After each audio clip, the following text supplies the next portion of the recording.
Chega de mentira, chega de ladainha, chega de aprisionar o povo usando as pessoas mais simples, com discursinho, discurso de picanha, com discursinho falacioso. E a gente está vendo que nada está acontecendo. Pelo contrário, está acontecendo o maior retrocesso, aumento do feminicídio. Gente, eles pagaram 4 milhões em um único comercial da Petrobras, tirando quantas mães poderiam ter recebido o 13º do Bolsa Família? Quantas mães? E cada vez mais eles têm aprisionado o povo com mentiras. Os travestidos, aí, os capitalistas travestidos de socialismo, pregam algo que não vive. É muito fácil, né? É muito fácil você amar o capitalismo, mas manter o povo escravo. E não é isso que nós queremos. Um Brasil rico e abençoado por Deus, apenas mal administrado. E Bolsonaro provou que a nossa nação é rica e tem como sim crescer. Desde que feche a torneira da corrupção, sobra dinheiro sim para trabalhar. Mas sabe o que é o melhor de todas as coisas? É que, como ele mesmo fala, a narrativa, né? A gente tem que construir narrativas. Ele governou numa outra época, que não tinha a rede de comunicação, que o print era eterno.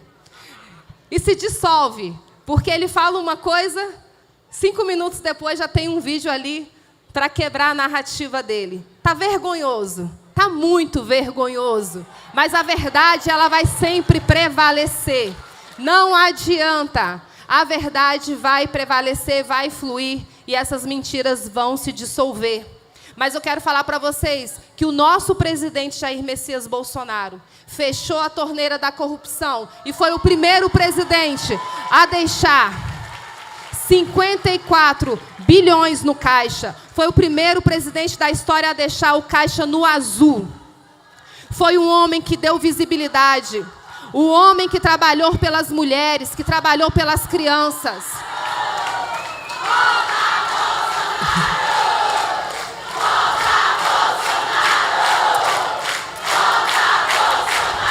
Eles precisavam torná-lo inelegível. Eles precisavam tornar, porque não existe a democracia, como o próprio líder fala, a democracia ela é relativa, né? Então, eles precisam do caminho livre para que eles possam fazer a maldade. Não é fácil para o homem, para a mulher é muito mais complicado, porque nós sofremos o assassinato de reputação. Eu recebi e recebo pedradas até hoje, mas eu sei quem eu sou, e eu sei o meu propósito e o meu chamado.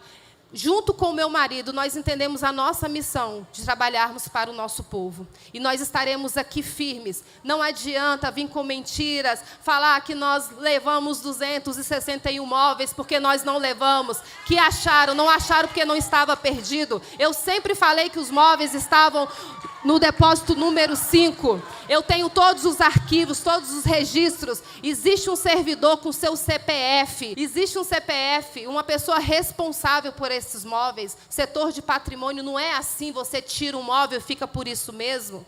Só que eles precisam construir a narrativa. E hoje só existe uma verdade, a verdade deles. Mas não tem problema, cabe ao tempo mostrar quem eles são. Cabe ao tempo, os exemplos arrastam. Eu quero ver os frutos deste governo. Tanto que não tem, que só fala do meu marido. É o tempo todo falando do meu marido, falando do meu marido, falando do meu marido. Eu estou ficando preocupada já com isso. É o tempo todo falando do meu marido, porque não tem o que apresentar, porque é mentiroso, porque é o pai da mentira, porque mente descaradamente.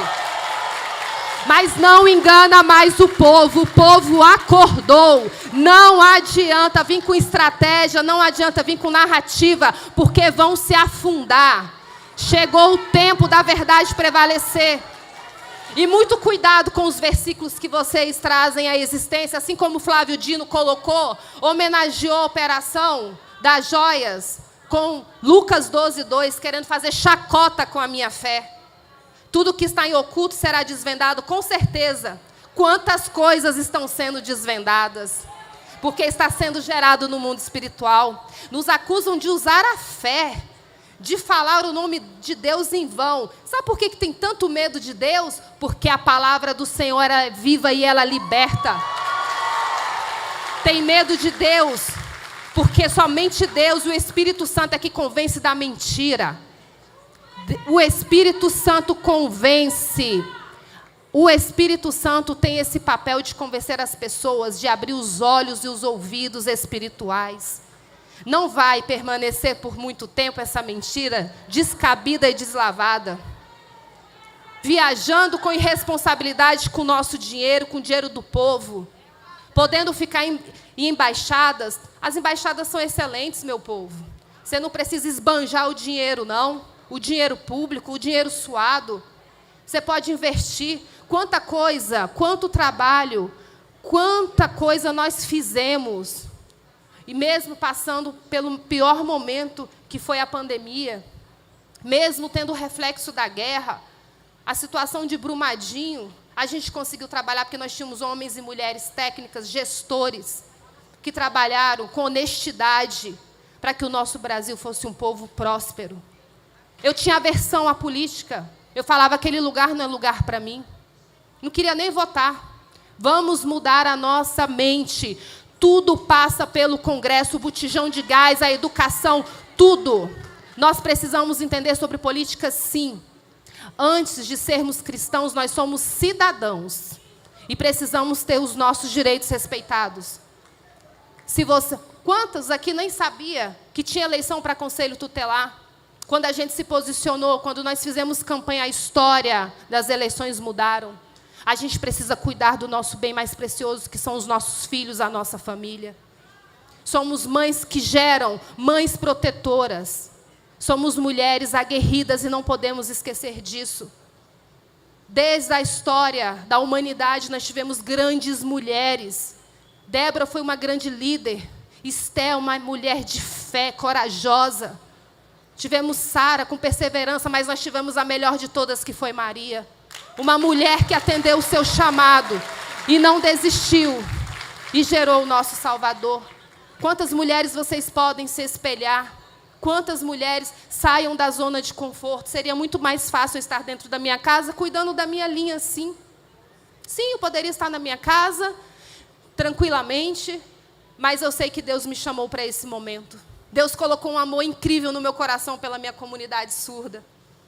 Em 2018, meu marido saía para trabalhar, eu abria a minha casa para um grupo de 20 surdos entrarem para poder ensinar a palavra de Deus para eles, porque apenas 1% dos surdos se declaram cristão por falta de acessibilidade nas igrejas. Aquilo doía meu coração, aquilo me incomodava.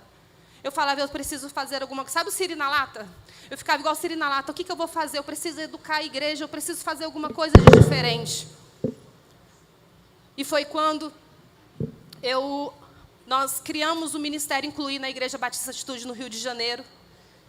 E começamos a trabalhar para levar a palavra para eles. E Deus enche o meu coração. E eu vou falar para vocês, a esquerda também sequestrou a comunidade surda. Porque eles sequestram as minorias. Eles aprisionam as mentes. Mas, graças a Deus, Deus tem libertado a nossa comunidade. Eles têm visto, porque o meu exemplo, os 4 anos, é que eu tenho intérprete de Brasília, sabem que sempre trabalhei, a minha ajuda foi a partidária. É de esquerda? É casa de trans? Vamos levar alimento. Eu não olhava se tinha votado na gente ou não, porque eu estou pela causa. Eu não posso falar, eu não vou te ajudar, eu não vou te dar uma cesta de alimento porque você não votou em nós. O meu compromisso é em ajudar, é dar visibilidade, porque eu sei que o nosso exemplo vai mudar a mentalidade dessas pessoas em relação a nós, porque é o verdadeiro cuidado, é o verdadeiro amor.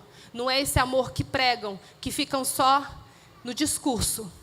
O amor que assassina a reputação, o amor que mata, o amor que persegue, o amor que não tem respeito por uma criança, assim como fizeram com a minha filha. E eu falo, nós trabalhamos incansavelmente pela nossa comunidade surda. É só vocês se colocarem no lugar deles, aqueles que gostam de viajar e não dominam o inglês. Vão para os Estados Unidos, vão pedir uma comida, não conseguem se comunicar, passa mal, não consegue comprar um remédio. Isso é uma barreira comunicacional, uma barreira linguística. Só que a diferença é que vocês passam por isso quando vocês viajam esporadicamente. A nossa comunidade surda passa isso todos os dias. Eles se sentem estrangeiros em sua própria nação. E eu falei, a história deles vai mudar. E quando eu cheguei em Brasília, que eu fiz aquele discurso, que muitos falam que foi marketing, que tinha alguém por trás daquele discurso, eu falo para vocês que o que é verdadeiro flui como fluiu. Eu falo para vocês que eu queria apenas homenagear os meus 20 amigos que entravam na minha casa para estudar a palavra de Deus. Eu queria falar para vocês, vocês são importantes. E no governo Bolsonaro, vocês serão valorizados. Era isso, era essa a mensagem que eu queria passar para a minha comunidade surda. E foi isso que eu fiz todos os dias dentro do governo. E Marcelo sabe o tanto que eu cobrava, porque a minha pauta, eu como presidente do maior programa voluntário, Pátria Voluntária, a minha pauta era transversal a todos os ministérios. E graças a Deus eram homens e mulheres quebrantados que queriam ajudar o povo. Quantas instituições sendo beneficiadas pelo Pátria Voluntária, e hoje a nossa tristeza é saber que está tudo parado, que o social está parado. Porque eu tenho relação, até hoje, com as ONGs de Brasília, e eu sei o que eles estão passando. Eu sei o retrocesso em todas as nossas políticas. Tem uma grande mídia que fala que eu fui forjada nas igrejas. Mas quando eu trabalhei na igreja, meu eterno ministro Marcelo Queiroga, eu trabalhava na cozinha. Eu tinha pavor de microfone. Eu trabalhei 9 anos cozinhando para os pastores e decorando a igreja.